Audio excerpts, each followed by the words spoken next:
What's up, guys? Sorry, I'm making all these videos on my phone, and my battery died, so I had to charge it for a little bit. But after that long little rant about this frame and suspension, like I said, I'm gonna chop the top off this bad boy. Never done it before.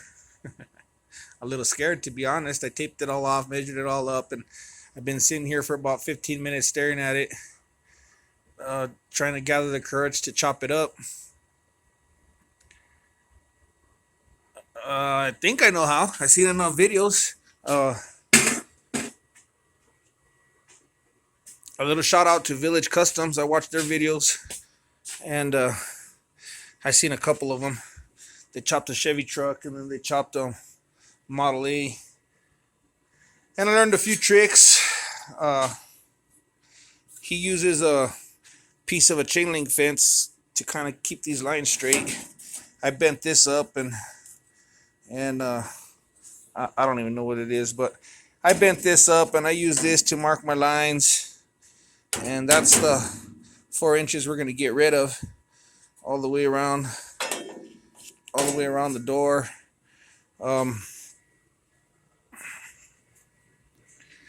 It seems about right. I don't know. They kind of dip at an angle, but it's still 4 inches exactly, because after I made this line, I went through and I measured from here to here all the way around so that it stayed consistent. The doors, same thing. I made some marks on there. What I'm going to do on these is I'm going to cut the bottom here instead of the top. I'm going to cut the bottom off and take this whole piece off completely. I still marked the 4 inches. That way I know exactly where to cut later. But from what I've seen on all the videos, everybody always has a problem lining up this gap here.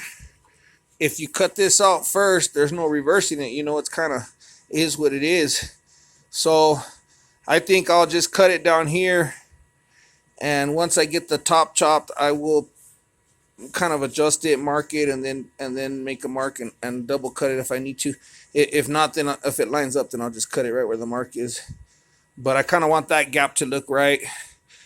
I know I'm gonna have to split this, but we'll do that later. I just want to get the cab squared away first. I kind of should have probably took the 4 inches out of here so I can get rid of these screw holes, but it'll probably be harder to use this piece. From the videos I watch, I know I'm gonna have to use the piece I cut out of here to fit this piece in here once I whiten it. So I'm just going to use a clean piece right here, this nice piece that's all squared up and doesn't have no holes in it, to patch this. And then I'll fix these later. Or I might just leave them. I don't know. It's a rat rod shit. Who cares, you know? It's got holes all over the place. I'm not too sure if I'm going to fix them or what. So I think I'm going to end up having to split the roof in fours just like everybody else. I don't know. I've never chopped the Willys. I haven't seen no videos on a Willys chop, so I don't know if it's just gonna like sit down in the back or I have to quarter it out. But like I said, like anything else, we'll cross that bridge when we get there. I'm gonna go ahead and cut this off. At least cut into it with my grinder all the way around as far as I can get in there with the zip wheel, and then I'll use the Sawzall to finish it off, and we'll see what it looks like when it's all said and done. Again, like I said, probably the most detailed video that I've watched is the one from Village Customs. He actually has a Willys. And so,